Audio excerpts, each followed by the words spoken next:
Then, loud metallic thumps echoed from above my head and saw indents forming in the large air vents. I looked up. Someone was crawling through the vent directly above me, then suddenly stopped. I was house-sitting for my grandma one weekend while she travelled to Florida with some church friends. I slept in the guest bedroom next to her room, which always had 2 twin beds. My brother and I used to sleep in this room during our sleepovers at her house. I chose the bed by the window, but before settling in, I checked all the doors to ensure they were locked. Once I got into bed, I realised it was early and I didn't fall asleep right away. There wasn't much to do at my grandma's house, so I spent an hour or 2 on my phone, watching videos and texting friends. Suddenly, I thought I heard a woman's voice outside, repeatedly saying hello. I left the bedroom and crept toward the front door, trying to listen closely. The voice was indeed a woman's, calling out every 10 seconds. As I approached the front door, I realized that was where the voice was coming from. My grandma's door lacks a peephole, but the dining room windows provided a clear view of the front porch. I quietly moved to the window to see who was outside. I tried to peek between the plastic blinds without being obvious. But I must not have done a good job, because when I looked, I saw a woman on the stoop,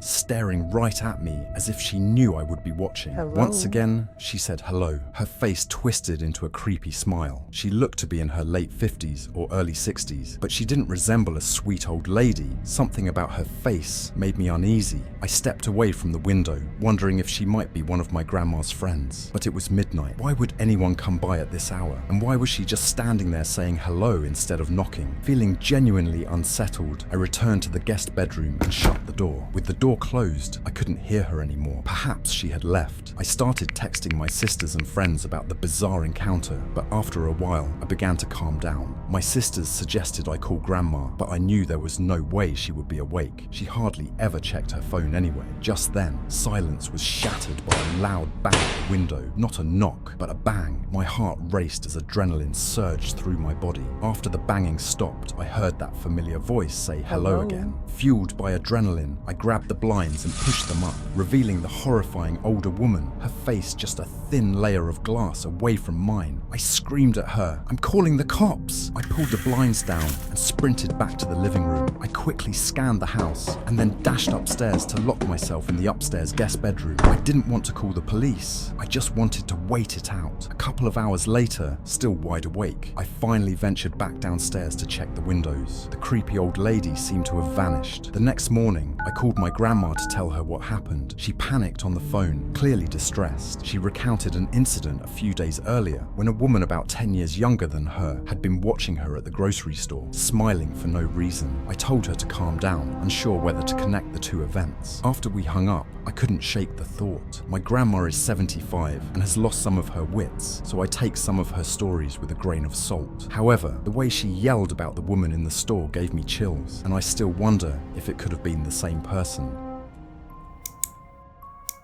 My name is Nicholas, and I'm currently a freshman at Syracuse University, which isn't exactly in the safest area. After going through a breakup with my first girlfriend, I decided to get back into online dating. While using the app Hinge, I found a blonde girl named Stephanie, and we really connected. We both attended Syracuse, enjoyed reading, loved movies, and shared the same sense of humor. I suggested a movie date, and she agreed. She told me to meet her at a specific spot near campus, and she would pick me up. Around 9 o'clock, I waited on a corner of a normal neighborhood block for Stephanie. She asked me to share my location, which I did. A few minutes later, I saw a car turn down the street and approach me. It stopped in front of me, and the driver rolled down the window. However, it wasn't Stephanie. It was an older man. He asked what I was doing alone, which felt oddly intrusive. I replied that I was waiting for someone. He then asked if I was waiting for Stephanie, and I confirmed that I was. He claimed to be her father and told me to hop in so he could give me a ride to her. I took a closer look at him and thought he seemed a bit too old to be her father. I was no fool when it came to sketchy situations, so I firmly asked why he hadn't mentioned he'd be picking me up.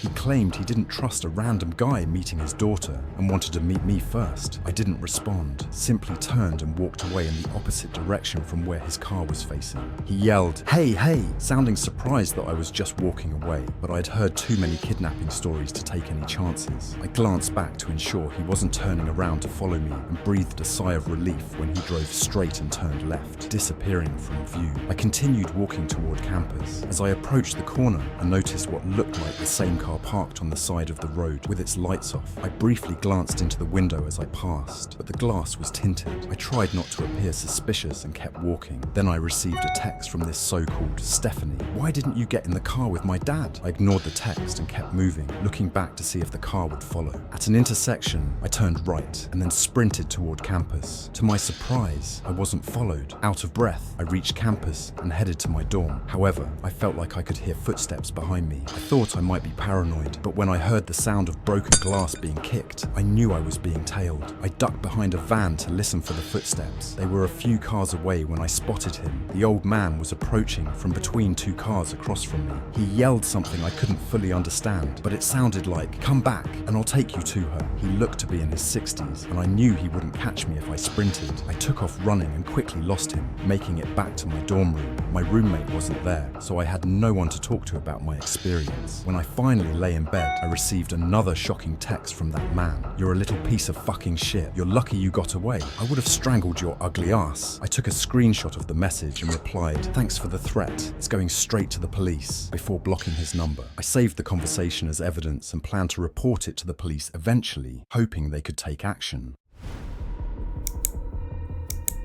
When I was 18, I worked part-time as a janitor at my high school during the summer. My shifts varied from 9 a.m. to midnight, depending on how much money I needed. Often, I was left to lock up the building after the older janitors had left. At that time, the school didn't have cameras installed in every hallway. One night, my supervisor Tom had to leave early, which meant I would finish my shift alone and lock up. He told me to text him if I needed anything, as he always did, and then he left. I enjoyed being alone because I could often spend half an hour working and then just hang around on my phone or leave early while still getting paid for the full shift. One of Tom's requests before leaving was to bring all the extra chairs from the gymnasium to the basement storage room. I figured I'd do that and then head home. I grabbed a stack of 6 chairs and started carrying them down to the basement. The lighting in the storage room was dim, making it feel more like a warehouse basement. Inside, I noticed several art mannequins covered by paint cloths. After dropping the stack of chairs where the others were stored, I returned to the gym for more. When I came back down, I noticed one of the mannequins was now exposed. The cloth had been removed. I knew for sure it had been covered minutes earlier because it was one of the front ones. I texted Tom, saying, "I think someone's down in the basement." He replied, "What do you mean?" I explained that one of the art cloths had been moved. After a moment, he responded, "No one else should be there." Then I noticed something, a cloth tucked in the corner of the storage room, outside the dim light. It was covering something, and I realized whatever was under that cloth was moving slightly. There was undoubtedly someone hiding underneath. I ran back upstairs and locked the basement door. I texted Tom again, saying someone was hiding under a cloth in the basement. He told me to call the cops, but I insisted he return, since he had only left about 10 minutes earlier. He didn't want to come back though, and told me to be a man and confront whoever was down there. Reluctantly, I went back down to the basement, but when I entered the storage room, the cloth was now flat on the floor, and whoever had been hiding was gone. Just then, loud metallic thumps echoed from above my head, and saw indents forming in the large air vents. I looked up. Someone was crawling through the vent directly above me, then suddenly stopped. I was terrified. I quickly ran up the stairs, locked the school, and went home. The next day, I told Tom part of the truth. I thought I saw someone in the corner, but when I went back, it was gone. I didn't elaborate further. Thankfully, it was my last week there, so it wasn't my problem anymore.